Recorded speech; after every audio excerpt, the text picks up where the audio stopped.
저는 삼삼엠2랑 에어비앤비 슈퍼호스트를 4년째 유지 중입니다. 에어비앤비는 첫 해를 제외하면 평일 주말 할 것 없이 항상 만실이었고요. 삼삼엠2는 추가로 하나 더 오픈한 건데 첫 번째 경험이 있다 보니까 위치를 잘 골라서 첫 해부터 지금까지 공실이었던 적이 거의 없었던 것 같아요. 청소도 이모님이 다 해주셔가지고 제가 갈 일도 없고 순이익이 한 200 넘게씩 남았었는데 이 두 곳 다 저번 달과 저저번 달에 하나씩 정리했습니다.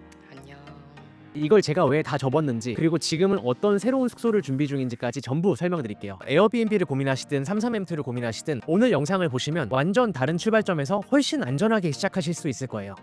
제가 가만히 있어도 한 달에 200만 원씩 들어오는 숙소들을 왜 정리했을까요? 당연히 더 효율적으로 수익을 만드는 방법을 찾았기 때문입니다. 제가 기존에 운영하던 숙소들은 방의 크기가 작아서 수익의 천장이 너무 낮은 느낌이었거든요. 이 두 곳을 합쳐서 200만 원이면 나쁘지 않을 수 있지만 그 이상을 벌 수는 없던 거죠. 첫 번째 에어비앤비 숙소의 경우에는 이 정도의 고정비와 이 정도의 수익이 나왔고, 두 번째 오픈한 삼삼엠2의 경우에는 이 정도 고정비와 이 정도의 수익이 나왔습니다. 그래서 이 두 곳을 합쳐서 한 달에 200만 원 정도의 순이익이 들어왔던 거죠. 에어비앤비와 공간임대업 둘 다 운영을 해보니까 에어비앤비가 돈이 더 된다는 걸 알게 됐잖아요. 사실 뭘 팔든 도매로 통째로 파는 것보다 소매로 쪼개서 파는 게 더 수익이 좋듯이, 집도 월세로 주는 것보다 하루 단위로 잘라서 팔면 더 수익이 좋죠. 그래서 전부 에어비앤비를 돌리면 가장 좋겠지만 한 명의 명의당 한 곳밖에 운영을 못하기 때문에 저는 이왕이면 1박당 더 큰 수익을 받을 수 있는 곳을 에어비앤비로 운영하기로 결정했습니다. 지금 에어비앤비를 운영하고 있는 곳은 한 6인에서 8인까지도 수용이 가능한 고즈넉한 독채 집이고요. 앞에 저희 마당이 1000평 정도라서 바베큐라든지 대형견 숙소 같은 것들로 활용이 가능한 곳입니다. 여긴 주말 1박에 45만 원, 평일에는 한 20만 원 정도 받고 있고요. 제 숙소 관련된 정보는 영상 뒤에서 말씀드리고, 여러분들이 공간임대업이나 에어비앤비를 운영하고 있는데 꽉 차지 않고 공실이 나고 있는 상황이라면 이것들을 어떻게 메울 수 있는지 먼저 말씀을 드릴게요. 그리고 아직 어디에서 할지 그 자리를 찾고 계신 분들은 어느 지역에서 시작해야지 망하지 않을 수 있는지 그 부분까지 뒤쪽에서 전달드리도록 하겠습니다.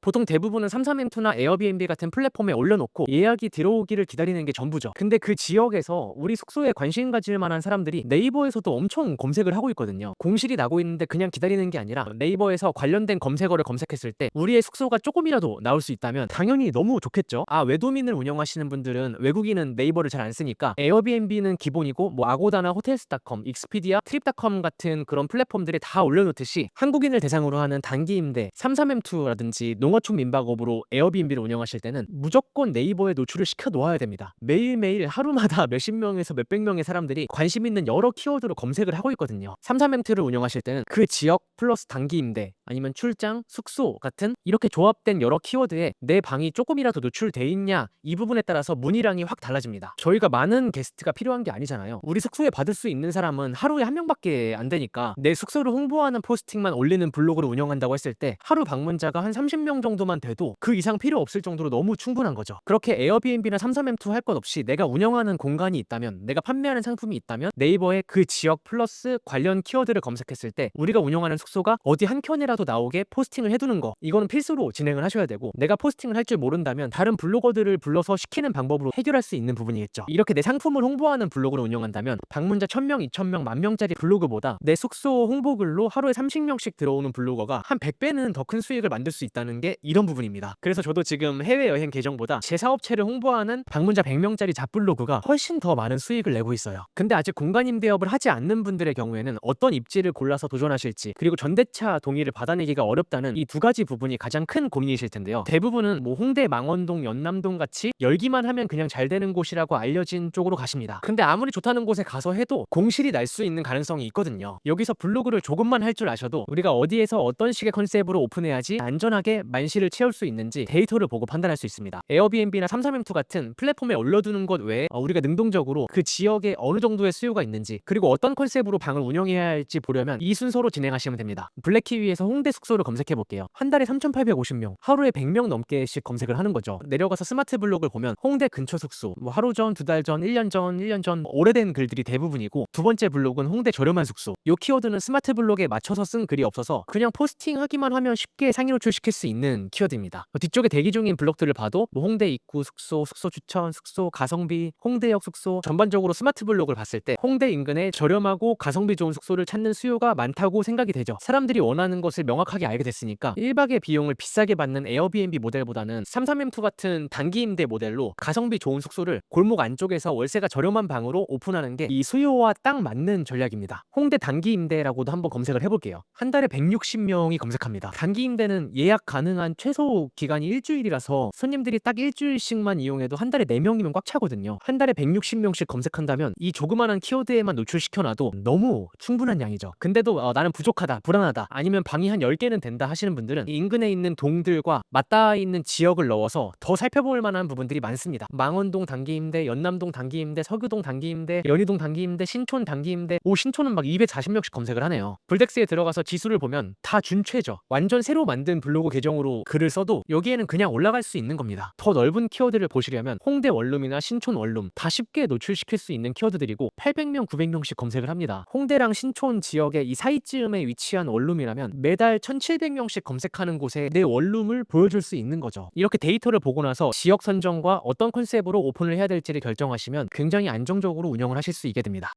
그럼 저는 지금 어떻게 하고 있을까요? 제가 지금 집중하고 있는 숙소는 원룸이 아니라 포룸이라고 말씀드렸죠. 저는 촌캉스 컨셉으로 숙소를 꾸몄습니다. 근데 이것도 동일한 원리로 사람들이 네이버에서 촌캉스를 많이 찾고 블로그로 노출시키기가 너무 쉽기 때문에 맞춰서 만든 거죠. 제가 한 10년 정도 장사를 하면서 공간 임대업이랑 여러 자잘한 사업들을 경험하다 보니까 무조건 지키는 철칙이 하나 있습니다. 절대로 제가 하고 싶은 걸 먼저 하지 않는다는 거예요. 사람들이 원하는 걸 찾아서 그걸 그대로 해야지 망하지 않을 수 있다. 그건 제가 개인 블로그로 포스팅 같은 거를 할 때도 마찬가지고 비용을 들여서 사업을 할 때도 마찬가지로 1순위로 지키는 철칙입니다. 경기도 촌캉스라고 검색을 하면 한 달에 4,610명이 검색을 해요. 많을 때는 한 달에 10,000명도 넘게씩 검색을 하네요. 경기도 내에는 굉장히 많은 시와 군이 있는데 촌캉스라고 검색해서 놀러 가시는 분들은 우리 집 근처에 있는 곳을 가려고 검색하는 게 아니죠. 적당히 멀어도 숙소가 마음에 들면 어느 정도는 이동을 하기 때문에 내 숙소의 분위기와 고객의 니즈가 맞기만 한다면 굉장히 넓은 지역의 수요를 다 가져올 수 있게 됩니다. 이 고객의 니즈를 알기 위해서는 아래로 내려가서 스마트 블록을 보면 어느 정도 정답을 또 알 수 있겠죠. 경기도 촌캉스 자쿠지 가 나오네요. 너무 간단하죠? 숙소를 세팅할 때 우드 스타일의 자쿠지 시공하는 비용이 한 800만 원에서 1000만 원 정도 견적이면 가능한데 고려해 볼 수 있겠죠. 경기도 촌캉스 숙소는 당연히 노출시켜야 되는 키워드고 옆에 계곡 촌캉스랑 애견 동반 키워드에서도 아이디어를 가져와서 계곡과 멀지 않은 곳에서 애견 동반도 가능하면서 자쿠지까지 있는 숙소를 세팅한다면 이 세 개의 키워드에 노출만 시켜놔도 매달 4, 5천 명의 잠재 고객이 보는 숙소가 됩니다. 제 숙소를 오픈하기는 조금 어렵지만 저는 이런 방식으로 고객들이 원하는 쪽에 맞춰서 숙소를 개선해 나가고 있습니다. 좀 어떠세요? 특별한가요? 딱히 특별하지가 않죠. 서울에 있는 주요지에서 전대차 동의를 받는 건 너무 쉽지 않은 일이지만 경기도 외곽에서 시골집 주택을 전대차 계약을 받는 건 훨씬 더 수월하게 진행해 볼 수 있습니다. 그렇게 촌캉스 컨셉으로 가셨을 때 방 4개짜리면 에어비앤비에서 기본으로 들어온 예약과 네이버에 상위 노출 시켜놨을 때 들어오는 수요로 한 달에 3,400만 원 정도의 수익은 안정적으로 얻을 수 있게 됩니다. 제 지인분은 감성 숙소 컨셉으로 한 달에 1,000만 원씩 벌고 계신데 진짜 이런 사례가 특별한 게 아니에요. 아까 하나의 키워드로 매달 4, 5천 명씩 검색을 하고 아무도 경쟁 안 하는 거 보셨죠? 상위 노출되어 있는 글들이 한 2년, 3년씩 유지되어 있는 거를 보시면 다 누군가는 조용히 돈을 벌고 있다.